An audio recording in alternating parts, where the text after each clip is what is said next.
ഉപഗ്രഹ വാർത്താവിനിമയം ലോകത്തിൻ്റെ നിലനിൽപ്പിൻ്റെ തന്നെ ഭാഗമായി മാറിക്കഴിഞ്ഞ ഒരു കാലഘട്ടത്തിലാണ് നാം ഇന്ന് ജീവിക്കുന്നത്. വാർത്താവിനിമയം മാത്രമല്ല, സാറ്റലൈറ്റ് ടെലിവിഷൻ ചാനലുകൾ ഇല്ലാത്തൊരവസ്ഥയെപ്പറ്റിയൊന്നും നമുക്ക് ചിന്തിക്കാൻ പോലും കഴിയുകയില്ല. അതായത് കൃത്രിമ ഉപഗ്രഹങ്ങൾ എന്ന് പറയുന്നത് വെള്ളവും വായുവും വൈദ്യുതിയും പോലെ നമ്മുടെ നിത്യജീവിതത്തിൽ ഒഴിച്ചുകൂടാനാവാത്ത ഒരു യാഥാർത്ഥ്യമായി മാറിക്കഴിഞ്ഞിട്ട് ഏകദേശം പതിറ്റാണ്ടുകളായിട്ടുണ്ടാവും. അങ്ങനെ ഈ ഉപഗ്രഹ വാർത്താവിനിമയത്തെ പറ്റിയൊക്കെ പറയുമ്പോൾ നാം കേൾക്കുന്ന ഒരു സ്ഥിരം വാചകമുണ്ട്, ഭൂസ്ഥിര ഉപഗ്രഹങ്ങൾ എന്ന്. എന്താണപ്പാ ഈ ഭൂസ്ഥിര ഉപഗ്രഹങ്ങൾ?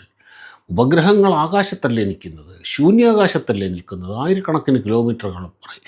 അപ്പോൾ ഭൂസ്ഥിര ഉപഗ്രഹം എന്ന് പറയുന്നതിൻ്റെ അകത്ത് എന്ത് സാങ്കത്യമാണുള്ളത്? എന്താണ് അതിൻ്റെയൊക്കെ അർത്ഥം? എന്താണ് ഇതുകൊണ്ട് ഉദ്ദേശിക്കുന്നത്? ഇതെന്താണ് എന്ന് നമുക്കൊന്ന് നോക്കാം.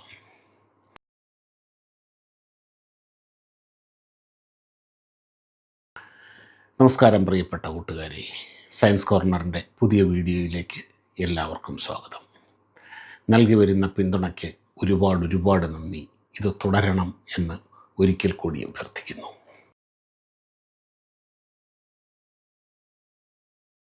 ഇതിനു മുമ്പുള്ള പല വീഡിയോകളിലും പറഞ്ഞിട്ടുണ്ട്, ഉപഗ്രഹങ്ങളുടെ ഭ്രമണപഥങ്ങൾ മാറുന്നതിനനുസരിച്ച് ഉപഗ്രഹങ്ങൾ ഭൂമിയെ ചുറ്റുന്ന വേഗതയ്ക്കും മാറ്റം വരുന്നുണ്ട്. ഏകദേശം 100 കിലോമീറ്റർ മുകളിലുള്ള അതിനപ്പുറമുള്ള അവസ്ഥയെയാണ് ശൂന്യാകാശം, ബഹിരാകാശം എന്നൊക്കെ വിശേഷിപ്പിക്കാറുള്ളത്. അതിന് കാർമൻ ലൈൻ എന്നാണ് പറയുക. 100 കിലോമീറ്ററാണ് അതിൻ്റെ പരിധി. 100 കിലോമീറ്ററിനപ്പുറമാണെങ്കിൽ അത് ബഹിരാകാശമായി കണക്കാക്കും. അതുകൊണ്ട് തന്നെ ഈ ഉപഗ്രഹങ്ങളൊക്കെ വിക്ഷേപിക്കുന്നത് ഈ 100 കിലോമീറ്ററിനപ്പുറത്തുള്ള വിവിധ ഭ്രമണപഥങ്ങളിലേക്കാണ്. 100 കിലോമീറ്റർ, 150 കിലോമീറ്റർ എന്ന് പറഞ്ഞു കഴിഞ്ഞാൽ വളരെ എക്സ്ട്രീം ലോ എർത്ത് ഓർബിറ്റുകളാണ്. അതായത് ഭൂമിയോട് വളരെ അടുത്ത് നിൽക്കുന്ന ഓർബിറ്റാണ്. അവിടേക്കൊന്നും സാധാരണ ഉണ്ടാവാറില്ല. ഒരു 200-250 കിലോമീറ്റർ മുകളിലേക്കാണ് ഉപഗ്രഹങ്ങൾ വിക്ഷേപിക്കാറുള്ളത്. നാം ആകാശത്തോട്ട് ഇങ്ങനെ രാത്രികാലത്ത് ഇങ്ങനെ നോക്കി നിൽക്കുമ്പോൾ ഇങ്ങനെ നക്ഷത്രങ്ങൾ നീങ്ങി പോകുന്നത് മാതിരി ചിലപ്പോൾ കാണാറില്ലേ? അവ ഉൽക്കകളൊന്നുമല്ല, ഉപഗ്രഹങ്ങൾ തന്നെയാണ്. അതേപോലെ ഇൻ്റർനാഷണൽ സ്പേസ് സ്റ്റേഷൻ നിൽക്കുന്നത് 400 കിലോമീറ്റർ മുകളിലാണ്. അതേപോലെ ഈ GPS-ൻ്റെയൊക്കെ ഉപഗ്രഹങ്ങൾ നിൽക്കുന്നത് 14,000 കിലോമീറ്റർ മുകളിലാണ്. അങ്ങനെ ഓരോ ഉപഗ്രഹങ്ങളുടെ ആവശ്യത്തിനനുസരിച്ചാണ് ഉപഗ്രഹങ്ങളുടെ ഭ്രമണപഥം എവിടെ വേണം എന്ന് തീരുമാനിക്കുന്നത്. സാധാരണ ഈ ലോ എർത്ത് ഓർബിറ്റിൽ സൈനിക ഉപഗ്രഹങ്ങളാണ് വിക്ഷേപിക്കുക. എന്താണ്? സർവിലൻസ് ആണ് അതുകൊണ്ട് ഉദ്ദേശിക്കുന്നത്. അടുത്ത് നിന്ന് നിരീക്ഷിക്കാൻ വേണ്ടിയാണ്. അതിന് വേഗത വളരെ കൂടുതലായിരിക്കും, അത് പെട്ടെന്ന് കടന്നങ്ങോട്ട് പോകും. എന്നാൽ അതിൻ്റെ മുകളിൽ അതിൻ്റെ സ്പീഡ് വീണ്ടും കുറയും. അങ്ങനെ ഈ ഓർബിറ്റുകൾ മാറുന്നതിനനുസരിച്ച് ഉപഗ്രഹങ്ങളുടെ വേഗത വ്യത്യാസം വരുന്നതിൻ്റെ പിന്നിൽ ഒരു കൃത്യമായ സയൻസ് ഉണ്ട്. അത് ഞാനിവിടെ പ്രത്യേകം എടുത്തു പറയുന്നുണ്ട്. ഈ ഇന്നത്തെ വിഷയം ഭൂസ്ഥിര ഉപഗ്രഹങ്ങൾ എന്നാണ്. ഈ ഭൂസ്ഥിര ഉപഗ്രഹങ്ങളുടെ ഒരു പ്രത്യേകത എന്താണെന്ന് വെച്ച് കഴിഞ്ഞാൽ, ഒരു പ്രത്യേക ഓർബിറ്റിൽ ഏകദേശം 36,800 കിലോമീറ്റർ ഉയരത്തിലുള്ള ഒരു ഓർബിറ്റിൽ നിൽക്കുന്ന ഒരു ഉപഗ്രഹം എപ്പോഴും ഭൂമിയുടെ ഒരു പ്രത്യേക പോയിന്റിൽ നോക്കി നിൽക്കുന്നതായിട്ട് നമുക്ക് തോന്നും. അതായത് ഭൂമിയുടെ ഭ്രമണ വേഗതയും ഈ ഉപഗ്രഹം ഭൂമിയെ ചുറ്റുന്ന വേഗതയും ഒന്ന് തന്നെ ആയതുകൊണ്ടാണ് എപ്പോഴും അത് ഭൂമിയെ നോക്കി നിൽക്കുന്നതായി, ഭൂമിയുടെ ഒരു പ്രത്യേക പോയിന്റിൽ നോക്കി നിൽക്കുന്നതായിട്ട് തോന്നുന്നത്. ഇതിൻ്റെ ഒരു ഗുണം എന്താണ് എന്ന് വെച്ച് കഴിഞ്ഞാൽ, അത് ഒരു കമ്മ്യൂണിക്കേഷൻ ടവർ പോലെ പ്രവർത്തിക്കും. കമ്മ്യൂണിക്കേഷൻ ടവറുകൾ നമ്മൾ കണ്ടിട്ടില്ലേ? വലിയ വളരെ ഉയരത്തിൽ സ്ഥാപിച്ചിരിക്കുന്നത്, 100-200 മീറ്ററൊക്കെ ഉയരത്തിൽ. എന്താണ്? അത്രയും ഹൈറ്റിൽ ആ ടവറിൻ്റെ മുകളിൽ അതിൻ്റെ ഒരു ട്രാൻസ്മിറ്റർ ഉണ്ടാകും. ആ ട്രാൻസ്മിറ്ററിൽ നിന്നുള്ള സിഗ്നലുകൾ പരമാവധി ദൂരേക്ക് അത് എത്തും. ഈ കമ്മ്യൂണിക്കേഷൻ സാറ്റലൈറ്റുകളുടെ പ്രത്യേകത എന്താണെന്ന് വെച്ച് കഴിഞ്ഞാൽ, ഒരു 36,800 കിലോമീറ്റർ ഉയരമുള്ള ഒരു ടവറിൻ്റെ മുകളിൽ ഒരു ട്രാൻസ്മിറ്റർ വെച്ചാൽ എങ്ങനെയുണ്ടാകും? അതാണ് ഈ ഉപഗ്രഹങ്ങൾ എന്ന് പറയുന്നത്. ഇതിൻ്റെ മറ്റൊരു ഗുണം എന്താണെന്ന് വെച്ചാൽ, ഈ തരത്തിലുള്ള 3 ഉപഗ്രഹങ്ങൾ ഉണ്ടെങ്കിൽ 3 സ്ഥാനങ്ങളിൽ അതിനെ പ്ലേസ് ചെയ്താൽ ഈ ഭൂമി മുഴുവനും കവർ ചെയ്യാൻ കഴിയും. ഒന്നാമത് ഇത്രയും ഹൈറ്റ് ഉണ്ട്, പിന്നെ അത് കൃത്യമായൊരു പോയിന്റിലാണ് നിൽക്കുന്നതും. ഈ പ്രത്യേകതയുള്ളതുകൊണ്ട് കമ്മ്യൂണിക്കേഷൻ ഉപഗ്രഹങ്ങൾ ഏതാണ്ടെല്ലാം തന്നെ ഈ ഉയരത്തിലേക്കാണ്, ഈ ഭ്രമണപഥത്തിലേക്കാണ് വിക്ഷേപിക്കുന്നത്. പിന്നെ മറ്റൊരു കാര്യം, ഈ ഉപഗ്രഹങ്ങളെല്ലാം വളരെ ഹെവി ആയിരിക്കുകയും ചെയ്യും. കാര്യം അതിന് ഒരുപാട് ജോലികൾ ചെയ്യാനുണ്ട്. ടെലിവിഷൻ ചാനലുകൾ, അതേപോലെ കാലാവസ്ഥാ നിരീക്ഷണം, അങ്ങനെ ഒരുപാട് ഉപകരണങ്ങൾ തിക്കി നിറച്ച ഉപഗ്രഹങ്ങളായിരിക്കും ഈ ജിയോ സ്റ്റേഷനറി ഓർബിറ്റിലേക്ക് വിക്ഷേപിക്കുക. അതുകൊണ്ട് അവ പൊതുവെ വളരെ ഹെവി ആയിരിക്കുകയും ചെയ്യും, വളരെ ഭാരം കൂടുതലുണ്ടാവും. ഈ ഭ്രമണപഥത്തിലേക്ക് ഈ ഉപഗ്രഹത്തെ എത്തിക്കുക എന്നുള്ളതും വലിയ ടെക്നോളജിയാണത്. അതിൻ്റെ അകത്ത് ഒരുപാട് പരിചയവും അതിൻ്റെ അകത്ത് നൈപുണ്യവും വൈദഗ്ധ്യവും എല്ലാം ആവശ്യമാണ്. ഭാരതം അങ്ങനെ ഈ ജിയോ സ്റ്റേഷനറി ഓർബിറ്റിലേക്ക് ഉപഗ്രഹങ്ങളെ വിക്ഷേപിക്കാൻ പ്രാപ്തിയുള്ള ഒരു രാജ്യമാണ്. അങ്ങനെ ഹെവിയായിട്ടുള്ള സാറ്റലൈറ്റുകൾ ഈ ഓർബിറ്റിലേക്ക് എത്തിക്കാൻ വളരെ ശക്തി കൂടിയ ക്രയോജനിക് എഞ്ചിനുകൾ ആവശ്യമുണ്ട്. ആ ക്രയോജനിക് എഞ്ചിനൊക്കെ ഭാരതത്തിനുണ്ട്. അപ്പോൾ എങ്ങനെയാണ് ഉയരം കൂടുന്തോറും ഭ്രമണപഥത്തിലെ ഓർബിറ്റൽ വെലോസിറ്റി, ആ വേഗത കുറയുന്നത്, മാറ്റം വരുന്നത്, അതേപോലെ എങ്ങനെയാണ് ആ ഉപഗ്രഹം അവിടെ പ്ലേസ് ചെയ്യുന്നത് എന്നെല്ലാം വളരെ വിശദമായിട്ട് പറയാം. ഇത് കണ്ടോളൂ. നമ്മളിവിടെ പറഞ്ഞല്ലോ, ഒരു ഉപഗ്രഹത്തിൻ്റെ ഓർബിറ്റൽ വെലോസിറ്റി, ഓർബിറ്റിലെ വേഗത എന്ന് പറയുന്നത് അതിന് ആ ഓർബിറ്റിന് ഭൂമിയുടെ സെൻട്രലിൽ നിന്ന് എത്ര ദൂരമുണ്ടോ അതിനനുസരിച്ചായിരിക്കും എന്ന്. ഏറ്റവും താഴ്ന്ന ഓർബിറ്റിൽ വേഗത വളരെ കൂടുതലായിരിക്കും. അങ്ങനെ ഓർബിറ്റിൻ്റെ ഉയരം കൂടുന്തോറും, ഓർബിറ്റിൻ്റെ അകലം കൂടുന്തോറും വേഗത കുറഞ്ഞാണ് വരിക. അതിന് ഒരു ഫോർമുലയുണ്ട്. കണക്കാണ് എന്ന് കരുതി ആരും പേടിക്കൊന്നും വേണ്ട, വളരെ സിമ്പിളാണ്. ഞാനിവിടെ പറയുന്നു എന്നുള്ളതേ ഉള്ളൂ. ഇതാണ് ഇപ്പോൾ ഓർബിറ്റൽ വെലോസിറ്റി v ആണെങ്കിൽ, അതായത് ആ പർട്ടിക്കുലർ ഓർബിറ്റിലെ വേഗത, അത് കണ്ടുപിടിക്കുന്നത് ഇങ്ങനെയാണ്: gm/r എന്നുള്ളതാണ് ആ വേഗത. ഇതാണ് അതിൻ്റെ ഫോർമുല.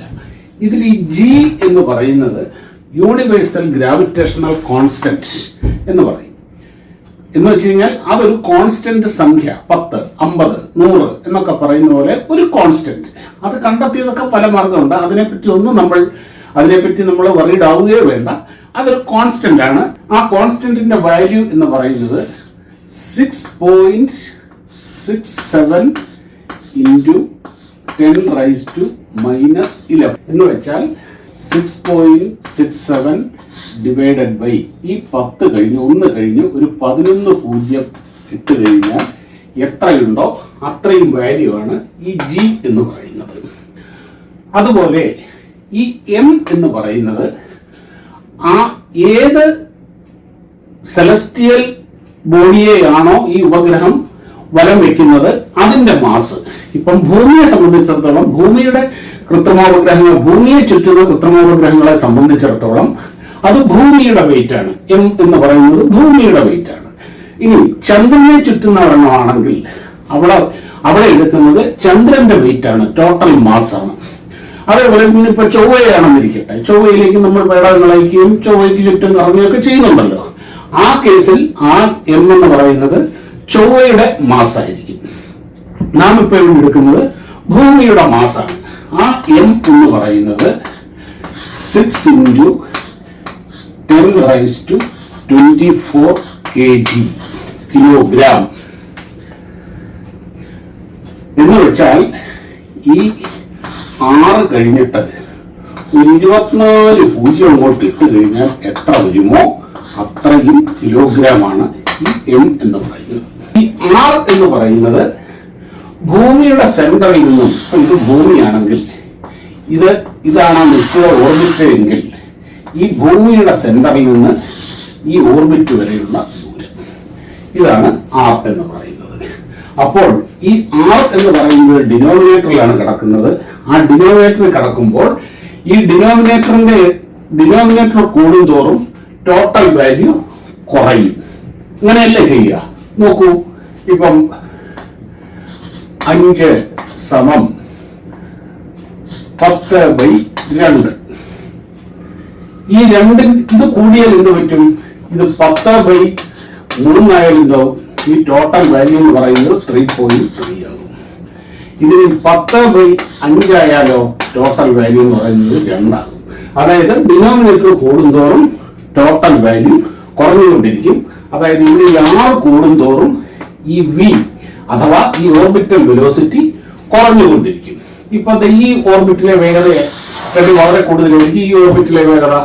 എന്നാൽ ഈ ഓർബിറ്റിലെ വേഗത എന്ന് പറഞ്ഞു കഴിഞ്ഞാൽ ഇതിനേക്കാൾ ഇവിടുത്തേക്കാട്ടിലും കുറവായിരിക്കും. അതായത് ഭൂമിയുടെ അന്തരീക്ഷത്തിനോട് ജസ്റ്റ് കടന്നു കഴിഞ്ഞാൽ, ഒരു 100 കിലോമീറ്റർ കടന്നു കഴിഞ്ഞാൽ ഉള്ള ഓർബിറ്റൽ വെലോസിറ്റി ഏതാണ്ട് മണിക്കൂറിൽ 30,000 കിലോമീറ്റർ വരും. അതിന്റെ മുകളിൽ ഇന്റർനാഷണൽ സ്പേസ് സ്റ്റേഷനൊക്കെ നിൽക്കുന്ന 400 കിലോമീറ്ററിന്റെ ആ പരിധിയിൽ ഈ വേഗത എന്ന് പറയുന്നത്, ഈ വി അഥവാ ഓർബിറ്റൽ വെലോസിറ്റി എന്ന് പറയുന്നത് ഏകദേശം 28,000 കിലോമീറ്റർ ആണ്. മണിക്കൂറിൽ 28,000 കിലോമീറ്റർ ആണ്. ഇപ്പൊ GPS-ന്റെ ഒക്കെ സാറ്റലൈറ്റുകളുള്ള 1000-1500 കിലോമീറ്ററിന് മുകളിലുള്ള ആ ഓർബിറ്റിലാണെങ്കിൽ അതിന്റെ വേഗത എന്ന് പറയുന്നത് വീണ്ടും കുറയും. അങ്ങനെ ആ വേഗത കുറഞ്ഞ് ഇതൊരു 36,800 കിലോമീറ്റർ ഉള്ള അവസ്ഥയിൽ എത്തുമ്പോൾ ആ ഉയരത്തിൽ ഇവിടെയുള്ള ഉപഗ്രഹത്തിന്റെ ഓർബിറ്റൽ വെലോസിറ്റി എന്ന് പറയുന്നത് ഈ ഭൂമിയുടെ ഭ്രമണ വേഗത തന്നെയാകും. നമ്മുടെ ഭൂമി എത്ര വേഗത്തിലാണ് ഭ്രമണം ചെയ്യുന്നതെന്നറിയോ? കേട്ടാൽ ഞെട്ടിപ്പോകും. 1680 കിലോമീറ്റർ പെർ അവർ, മണിക്കൂറിൽ 1680 കിലോമീറ്റർ. അതായത് ഒരു സൂപ്പർസോണിക് വിമാനത്തിന്റെ വേഗതയിലാണ് ഭൂമി സ്വയം തിരിഞ്ഞുകൊണ്ടിരിക്കുന്നത്. നാം അത് അറിയുന്നില്ല. എന്തുകൊണ്ടാണത്? ഈ ഭൂമിയുടെ അന്തരീക്ഷവും വായുമണ്ഡലവും ഈ ഭൂമിയോടൊപ്പം തന്നെ തിരിയുന്നത് കൊണ്ട് നമുക്കത് ഫീൽ ചെയ്യുന്നില്ല എന്നേ ഉള്ളൂ. ഇങ്ങനെ തിരിയുന്നത് കൊണ്ടാണ് സൂര്യൻ ഉദിക്കുന്നതും അസ്തമിക്കുന്നതും ഒക്കെ ആയിട്ട് നമുക്ക് തോന്നുന്നത് കൊണ്ടാണ്. അപ്പം ഈ ഓർബിറ്റിലെ 36,800 കിലോമീറ്റർ ഉയരമുള്ള ആ ഓർബിറ്റിൽ ഉപഗ്രഹം ഭൂമിയെ വലം വയ്ക്കുന്നത് ഈ ഭൂമിയുടെ അതേ വേഗതയായ മണിക്കൂറിൽ 1680 കിലോമീറ്റർ എന്നുള്ള അവസ്ഥയിലായിരിക്കും. അങ്ങനെ ഭൂമിയെ ഒരു പ്രാവശ്യം ചുറ്റി വരാൻ ഈ ഉപഗ്രഹത്തിന് എത്ര സമയം വേണം? 24 മണിക്കൂർ വേണം. ഈ ഉയരത്തിലായതുകൊണ്ട് ഇത് 36,800 കിലോമീറ്റർ ആണ്. ഇതിപ്പോ ഭൂമിയിലെ ഒരു പോയിന്റാണ്. ഉപഗ്രഹവും ഇവിടെയാണ്. കുറച്ച് കഴിയുമ്പോൾ എന്ത് പറ്റും? ഈ പോയിന്റ് ഇവിടെ എത്തൂലേ, ഭൂമി തിരിയുന്നതുകൊണ്ട്. അപ്പോൾ ഉപഗ്രഹവും ഇവിടെ വരും. കുറച്ച് കഴിയുമ്പോൾ എന്ത് പറ്റും? ഈ പോയിന്റ് ഇവിടെ വരില്ലേ, അപ്പോൾ ഉപഗ്രഹവും ഇവിടെ വരും. ഇവിടെ വരുമ്പോൾ എന്ത് പറ്റും? ഇവിടെ വരും. ഇങ്ങനെ എപ്പോഴും ഈ ഉപഗ്രഹം ഭൂമിയിലെ ഒരു പോയിന്റിനെ തന്നെ നോക്കി നിൽക്കുന്നതായിട്ട് നമുക്ക് അനുഭവപ്പെടും. അതുകൊണ്ടാണ് ഈ ഭ്രമണപഥത്തിനെ ജിയോ സ്റ്റേഷനറി ഓർബിറ്റ് എന്ന് പറയുന്നത്. ഭൂമിയെ സംബന്ധിച്ചിടത്തോളം ജിയോ എന്നുള്ള ഉദ്ദേശിക്കുന്നത് ഭൂമിയാണ്. ജിയോ സ്റ്റേഷനറി, ഭൂമിയിൽ നിന്ന് നോക്കുമ്പോൾ സ്റ്റേഷനറി ആയി നിൽക്കുന്നു. ഈ ഭ്രമണപഥത്തിലേക്ക് ഉപഗ്രഹത്തെ എത്തിക്കുക എന്നുള്ളതാണ് ഇതിന്റെ ഏറ്റവും വലിയ സ്കില്ല്, ഏറ്റവും വലിയ ടെക്നോളജി എന്ന് പറയുന്നത്. ഈ ഭ്രമണപഥത്തിന് വേറൊരു പ്രത്യേകതയുണ്ട്. എപ്പോഴും ഭൂമിയിലെ ഒരു പോയിന്റിനെ തന്നെ നോക്കി നിൽക്കുന്നത് കൊണ്ട് എന്താണ് ഗുണം? ഇവിടെ നിന്ന് ഇങ്ങനെ കമ്മ്യൂണിക്കേഷൻ സുഖമായിട്ട് ഒരൊറ്റ ഡയറക്ഷനിൽ അങ്ങനെ നടക്കും. അതേസമയം ഇവിടെയാണെങ്കിലോ ഒന്ന് കമ്മ്യൂണിക്കേറ്റ് ചെയ്യുമ്പോഴത്തേക്ക് ഉപഗ്രഹം അതിന്റെ പാട്ടിന് പോകും. ഭൂമി കറങ്ങുന്നതിനേക്കാൾ വളരെ വേഗതയിൽ അതങ്ങ് പോകും. ഇതിന് മുകളിലാണെങ്കിലോ ഭൂമി കറങ്ങുന്നതിനേക്കാൾ വേഗത കുറവുമായിരിക്കും. അപ്പോൾ കൃത്യമായി ഈ പോയിന്റിൽ ഈ കമ്മ്യൂണിക്കേഷൻ വളരെ സുഗമമാണ്. അതിന്റെ മറ്റൊരു ഗുണം എന്താ വെച്ചാൽ, അതായത് ഇത്രയും ഉയരമുള്ള ഒരു ടവർ, ഒരു കമ്മ്യൂണിക്കേഷൻ ടവർ വെച്ചിട്ട് അതിന്റെ അറ്റത്ത് വെച്ചിരിക്കുന്ന ഒരു ട്രാൻസ്മിറ്റർ പോലെയാണ് ഈ ഉപഗ്രഹം പ്രവർത്തിക്കുന്നത്. ഇതിന്റെ വേറൊരു ഗുണം എന്താണെന്ന് വെച്ച് കഴിഞ്ഞാൽ, നോക്കൂ, ഇത്രയും ഹൈറ്റ് ഉള്ളത് കൊണ്ട് എന്താ പറ്റുക വെച്ചാൽ, ഈ ഇപ്പൊ ഇവിടെ സ്ഥാപിച്ചിരിക്കുന്ന ഒരു ഉപഗ്രഹം അത് ഭൂമിയുടെ ഇത്രയും ഭാഗം കവർ ചെയ്യും, ഇല്ലേ? ഇനി ഇവിടെ ഒരു ഉപഗ്രഹം അത് ഭൂമിയുടെ ഇത്രയും ഭാഗം കവർ ചെയ്യും. ഇവിടെ ഒരു ഉപഗ്രഹം ഭൂമിയുടെ ഇത്രയും ഭാഗം കവർ ചെയ്യും. അതായത് ഈ ജിയോ സിൻക്രണസ് ഓർബിറ്റിൽ 3 ഭാഗത്തായി 3 ഉപഗ്രഹങ്ങൾ പ്ലേസ് ചെയ്താൽ ഭൂമി മുഴുവനും കവർ ചെയ്യും. അതാണ് ഈ ഓർബിറ്റിന്റെ ഒരു ഏറ്റവും വലിയ ഗുണമെന്ന് പറയുന്നത്, ഏറ്റവും വലിയ പ്രത്യേകത എന്ന് പറയുന്നത്. കൃത്യമായി ഈ ഒരു പോയിന്റിൽ നിന്ന് കമ്മ്യൂണിക്കേഷൻ നടത്തുന്നതുകൊണ്ട് ഇത്രയും ഒരു വാസ്റ്റ് ഏരിയയിൽ, ഭൂമിയുടെ ഇത്രയും ഒരു വാസ്റ്റ് ഏരിയയിൽ തുടർച്ചയായി 24/7 റൗണ്ട് ദ ക്ലോക്ക് ഒരു അൺഡിസ്റ്റർബ്ഡ് ആയിട്ടുള്ള കമ്മ്യൂണിക്കേഷൻ നടന്നുകൊണ്ടേയിരിക്കും. അതുകൊണ്ടാണ് ഈ TV ചാനലുകളൊക്കെ ഇതുപോലെയുള്ള വലിയ ഉപഗ്രഹങ്ങളിൽ നിന്ന് ട്രാൻസ്പോണ്ടറുകൾ വാടകയ്ക്ക് എടുക്കുന്നത്. കാര്യം എപ്പോഴും അവർക്ക് അതുമായിട്ട് കമ്മ്യൂണിക്കേറ്റ് ചെയ്തുകൊണ്ടേയിരിക്കാൻ കഴിയും. അതേസമയം ഈ ചാരോപഗ്രഹങ്ങൾ അങ്ങനെയുള്ളതൊക്കെ ഭൂമിയോട് വളരെ ചേർന്നാണ് പോകുന്നത്. നാം ആകാശത്ത് കണ്ടിട്ടില്ലേ, നക്ഷത്രങ്ങളുടെ ഇടയിൽ കൂടെ നക്ഷത്രം നീങ്ങി പോകുന്നത് പോലെ. അത് ഭൂമിയുടെ അടുത്തിരിക്കുന്ന ലോ എർത്ത് ഓർബിറ്റിലുള്ള സാറ്റലൈറ്റുകളാണത്. സൂര്യന്റെ പ്രകാശം റിഫ്ലക്ട് ചെയ്ത് നമ്മളത് കാണുന്നതാണത്. ഇത് നമുക്ക് കാണാനൊന്നും കഴിയില്ല, അത്രമാത്രം അകലെയാണ്. ഈ ഒരു പോയിന്റിൽ നിന്നുകൊണ്ട് ഇത്രയും ഭാഗം വീക്ഷിച്ചുകൊണ്ടിരിക്കുമ്പോൾ അവിടെ ഉണ്ടാകുന്ന ഓരോ നിമിഷവും ഉണ്ടാകുന്ന കാലാവസ്ഥാ മാറ്റങ്ങളെല്ലാം ഇവിടെ നിന്ന് ഒബ്സർവ് ചെയ്യാൻ കഴിയും. അങ്ങനെ ഒരുപാട് ഗുണങ്ങളാണ് ഈ ജിയോ സ്റ്റേഷനറി ഓർബിറ്റിനുള്ളത്. ഇനി ഈ ഓർബിറ്റിലേക്ക് എങ്ങനെയാണ് ഉപഗ്രഹം എത്തിക്കുക എന്നുള്ളത് പറഞ്ഞല്ലോ, അത് വളരെ വലിയൊരു സ്കില്ലാണ്. സാധാരണഗതിയിൽ എങ്ങനെയാണ്, ഇവിടെ ഒരു ഉപഗ്രഹം ലോഞ്ച് ചെയ്തു, നേരെ ലോഞ്ച് ചെയ്ത് ചരിച്ച് നിർദ്ദിഷ്ട ഭ്രമണപഥത്തിലേക്ക് എത്തിച്ച് അങ്ങനെ അതിനെ ഉപഗ്രഹമാക്കി മാറ്റും. ഇങ്ങനെയാണ് സാധാരണഗതിയിൽ എല്ലാ ഉപഗ്രഹങ്ങളും, സാധാരണ ഉപഗ്രഹങ്ങളൊക്കെ ലോഞ്ച് ചെയ്യുന്നത്. എന്നാൽ ഈ ജിയോ സ്റ്റേഷനറി ഉപഗ്രഹങ്ങൾ ലോഞ്ച് ചെയ്യുന്നത് അങ്ങനെയല്ല. അവയെ നേരിട്ട് ഈ 36,000 കിലോമീറ്റർ ഉയരത്തിൽ, ഇതാണ് 36,000 കിലോമീറ്റർ ഉയരമുള്ള ഓർബിറ്റ് എന്ന് വിചാരിക്കുക, ഇവിടേക്ക് നേരിട്ട് എത്തിക്കുകയല്ല ചെയ്യുന്നത്. എങ്ങനെയാണെന്ന് വെച്ച് കഴിഞ്ഞാൽ, ഇവിടെ നിന്ന് അതിശക്തമായ റോക്കറ്റ്, പൊതുവെ ഈ ഉപഗ്രഹങ്ങളെല്ലാം വളരെ ഹെവി ആയിരിക്കും. ഈ അതിശക്തമായ ഒരു റോക്കറ്റിൽ ഉപഗ്രഹത്തിനെ ലോഞ്ച് ചെയ്തു.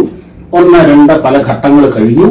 അവസാന ഘട്ടം, അതായത് ഉപഗ്രഹത്തിനെ ഈ ഓർബിറ്റിലേക്ക് പ്ലേസ് ചെയ്യാനുള്ള ആ ഇൻജക്ട് ചെയ്യുന്ന സമയത്ത് കൊടുക്കുന്ന ഒരു ത്രസ്റ്റ് ഉണ്ട്, വളരെ വലിയൊരു ഫോഴ്സ്. ആ ഫോഴ്സിൽ ഉപഗ്രഹം തെറിച്ചങ്ങ് പോവാണ്. നമ്മളിപ്പോൾ ഒരു കല്ലെടുത്ത് ശക്തമായിട്ട് എറിഞ്ഞാൽ കുറേ ദൂരം പോയി അതങ്ങ് വീഴില്ലേ എന്ന് പറഞ്ഞ പോലെ ഇത് ചെന്ന് ഇതിനെ ഒന്ന് തെറിപ്പിക്കുകയാണ്. ഇതായപ്പോ ഈ പോയിന്റിൽ വെച്ച് ശക്തമായിട്ട് ഇതിനെ അങ്ങോട്ട് തെറിപ്പിക്കുമ്പോൾ ഇത് ഇങ്ങനെ വളരെ ദൂരേക്ക് പോയിട്ട് ഇത് നേരെ തിരിച്ചു. ഈ ദൂരം എന്ന് പറയുന്നത് ഈ പറഞ്ഞ പോലെ 36,800 കിലോമീറ്റർ ആയിരിക്കും. ഇത് ഈ ഓർബിറ്റിൽ ഇവിടെയാണ് നമുക്ക് സ്ഥിരമായിട്ട് ഉപഗ്രഹത്തിനെ നമുക്ക് പ്ലേസ് ചെയ്യേണ്ടത്. പക്ഷേ ഇത് ഇങ്ങനെ ഒരു എലിപ്റ്റിക്കൽ ഓർബിറ്റിലേക്കാണ് മാറുന്നത്. ഇതിന് പറയുന്നത് GTO എന്നാണ്, അതായത് geosynchronous transfer orbit. Geosynchronous orbit അല്ല, ട്രാൻസ്ഫർ ഓർബിറ്റ്, അതായത് അതിലേക്ക് മാറ്റാനുള്ള ഓർബിറ്റ്. ഇനി ഇവിടെ നിന്ന് ഇങ്ങനെ കറങ്ങിക്കൊണ്ടിരുന്ന കാര്യമില്ലല്ലോ. ഈ എലിപ്റ്റിക്കൽ ഓർബിറ്റിന്റെ ഒരു പ്രത്യേകത എന്താണെന്ന് വെച്ച് കഴിഞ്ഞാൽ, ഇതിന് ഭൂമിയിൽ നിന്ന് ഏറ്റവും കൂടിയ ഒരകലവും ഉണ്ടാകും, കുറഞ്ഞ ഒരകലവും ഉണ്ടാകും. ഈ അകലത്തിന് ഏറ്റവും കൂടിയ ആ പോയിന്റിന് പറയുന്നത് അപ്പോജി എന്നാണ്.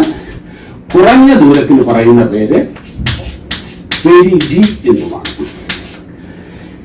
ഇങ്ങനെ ഇവിടെ ഇനി എന്താ ചെയ്യേണ്ടത്? ഇങ്ങനെ കിടന്ന് കറങ്ങിയിട്ട് കാര്യമില്ല, ഇത് സ്ഥിരമായിട്ട് നിൽക്കുകയാണല്ലോ വേണ്ടത്. അതിന് വേണ്ടതായി ഈ പെരിജി കൂട്ടുക എന്നുള്ളതാണ്. അതായത് ഈ അപ്പോജിയും ഈ പെരിജിയും ഒരേ ദൂരമാക്കുക എന്നുള്ളതാണ് ഇതിന്റെ അടുത്ത ടാസ്ക്.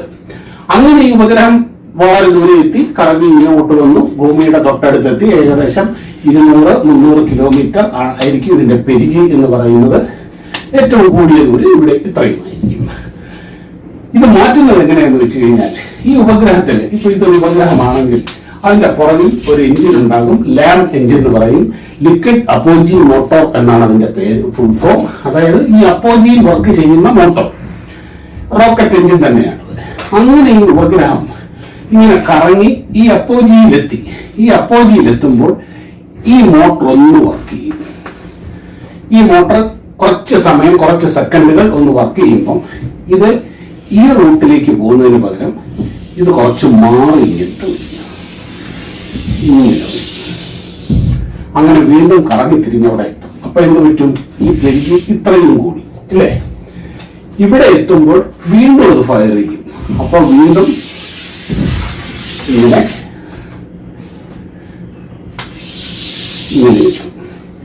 ഇങ്ങനെ ഇത് കൂട്ടി കൂട്ടി കൂട്ടി ഈ അപ്പോജിയും പെരിജിയും ഒരേപോലെയാകുന്ന ഒരവസ്ഥ എത്തുമ്പോൾ ഇത് കൃത്യമായിട്ട് ഒരു പോയിന്റിൽ ആ ഉപഗ്രഹം നിലയുറപ്പിക്കും. ആ പോയിന്റ് ഏതായിരിക്കണം എന്നുള്ളതൊക്കെ അതാത് ഏജൻസികൾക്കും രാജ്യങ്ങൾക്കും തീരുമാനിക്കാം. അങ്ങനെ ആ കറക്റ്റ് ഇവിടെ എത്തിയെങ്കിൽ മാത്രമേ പറ്റുള്ളൂ. ഇതിങ്ങനെ 2-3 കുട്ടിക്കരണം മറിഞ്ഞിട്ടാണ് ഈ ജിയോസിൻക്രണസ് ഓർബിറ്റിലേക്ക് ഈ ഒരു ജിയോസിൻക്രണസ് സാറ്റലൈറ്റ് എത്തിച്ചേരുന്നത്. ഈ ഘട്ടത്തിൽ വെച്ച് ഈ ലാം എഞ്ചിൻ പ്രവർത്തിക്കാതിരുന്നാൽ പെട്ടു. കാര്യം ഈ ഉപഗ്രഹത്തിന് ഇതിൽ നിന്ന് മാറ്റാൻ കഴിയില്ല. ഈ GTOയിൽ നിന്ന് ഈ പറഞ്ഞ പോലെ ജിയോസിൻക്രണസ് ട്രാൻസ്ഫർ ഓർബിറ്റിൽ നിന്ന് ജിയോ സ്റ്റേഷനറി ഓർബിറ്റിലേക്ക് മാറ്റാൻ കഴിയില്ല. അത് ഈ GTOയിൽ തന്നെ ഇങ്ങനെ ഭൂമിയെ ചുറ്റിക്കൊണ്ടിരിക്കും. അതുകൊണ്ട് തന്നെ ഇതിന്റെ ഉപഗ്രഹത്തിന്റെ പ്രയോജനം നമുക്ക് കിട്ടണമെന്നുണ്ടെങ്കിൽ അത് ഈ ജിയോ സ്റ്റേഷനറി ഓർബിറ്റിൽ എത്തിയേ പറ്റുള്ളൂ. അത് എത്താതിരിക്കുന്നത് കൊണ്ട് ഈ ഉപഗ്രഹത്തിന്റെ പ്രയോജനം ലഭിക്കില്ല.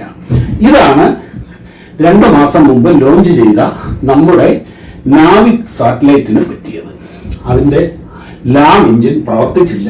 ലാം എഞ്ചിൻ പ്രവർത്തിക്കാത്തത് കൊണ്ട് ഇതിനെ ജിയോ സ്റ്റേഷനറി ഓർബിറ്റിലേക്ക് മാറ്റാൻ കഴിഞ്ഞില്ല. ആ ഉപഗ്രഹം നമുക്ക് ഉപയോഗശൂന്യമായി പോയി. അതിങ്ങനെ ഇവിടെ കടന്നു വെറുതെ കറങ്ങിക്കൊണ്ടിരിക്കുകയാണ്. ഈ ലാം എഞ്ചിൻ അങ്ങനെ പരാജയപ്പെടുന്നത് ആദ്യമായിട്ടാണ്, പക്ഷെ അത് സംഭവിച്ചു. അപ്പോൾ ഇങ്ങനെയാണ് ഈ ഒരു ഉപഗ്രഹത്തിനെ ജിയോ സ്റ്റേഷനറി ഓർബിറ്റിൽ എത്തിക്കുന്നത്, ഭൂസ്ഥിര ഭ്രമണപഥത്തിൽ എത്തിക്കുന്നത്. ഇത് വളരെ വലിയ സ്കില്ലാണ്, വളരെ വലിയ അനുഭവ സമ്പത്തും ജ്ഞാനവും ടെക്നോളജിക്കൽ എക്സ്പെർട്ടൈസും എല്ലാം ഉണ്ടെങ്കിൽ മാത്രമേ ഈ മാനോവറിങ് പൂർണ്ണമായിട്ട് നടത്താൻ കഴിയുകയുള്ളൂ. ശക്തിമത്തായ റോക്കറ്റുകൾ വേണം. ഇതെല്ലാം ഇന്ന് ഭാരതത്തിനുണ്ട്. വളരെ കുറച്ച് രാജ്യങ്ങൾക്ക് ആ ടെക്നോളജി ഉള്ളൂ. America, Russia, China, France, European union, പിന്നെ ഭാരതം. ഇത്രയും രാജ്യങ്ങൾക്ക് മാത്രമേ ഈ GTOയിലേക്ക് ഭാരം കൂടിയ ഉപഗ്രഹങ്ങളെ എത്തിക്കാനുള്ള ആ ഒരു കഴിവും ടെക്നോളജിയും ഒക്കെ ഉള്ളൂ. ഇപ്പം ഇത് മനസ്സിലായിട്ടുണ്ടാകും എന്ന് കരുതുന്നു. അപ്പോൾ എങ്ങനെയാണ് ഒരു ജിയോ സ്റ്റേഷനറി ഓർബിറ്റിലേക്ക് ഒരു ഉപഗ്രഹത്തെ എത്തിക്കുന്നത് എന്നുള്ളത് നിങ്ങൾക്കിപ്പോൾ ഏകദേശം മനസ്സിലായിട്ടുണ്ടാകും എന്ന് കരുതുന്നു. നമ്മളിപ്പോൾ ഈ പറഞ്ഞതുപോലെ ഇത് പറയുമ്പോഴും വരച്ച് കാണിക്കുമ്പോഴൊക്കെ വളരെ ലളിതമാണിത്.